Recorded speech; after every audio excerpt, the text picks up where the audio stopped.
నాన్న చనిపోయిన తర్వాత జీవితం. మా ఇల్లు మాటలు మరిచింది. గలగల వినిపించే నాన్న నవ్వులు గాలిలో కలిసిపోయాయి. ప్రేమగా మాట్లాడే మాటలు, బాధ్యతతో తిట్టే తిట్లు ఆకాశానికి ఎగిసిపోయాయి.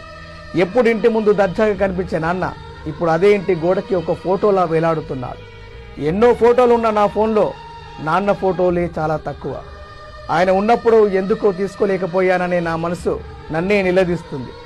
ఒక్కసారి నాన్న చేత్తో దెబ్బలు తినాలని, గట్టిగా కౌగిలించుకోవాలని, ఆయన మీద ఉన్న ఇష్టాన్ని కన్నీళ్లతో చెప్పాలనుంది. ఈ బాధ జీవితాంతం వెంటాడుతుందేమో. సంతోషానికి కోపం వచ్చిందేమో. మా నవ్వుల్ని మాకు దూరంగా తరిమేసింది. నిద్రకు కూడా బాధేసిందేమో. కను రెప్పలతో కన్నీళ్ల నొక్కి పట్టేసింది. నా మనసుకు సర్ది చెప్పుకున్నా, బయటికి ఏడుస్తూ కనిపించకపోయినా కానీ అమ్మ నవ్వడమే మర్చిపోయింది. అర్ధరాత్రి లేచి నాన్నని తలుచుకుంటూ ఏడ్చే ఆమె ఏడుపు నన్ను చీల్చేస్తుంది. నాన్న ఉన్నప్పుడు ఎంతో ధీమాగా బ్రతికే వాళ్ళం, కానీ ఇప్పుడు నాన్న లేని పిల్లలు అని దీనంగా చూస్తుంది.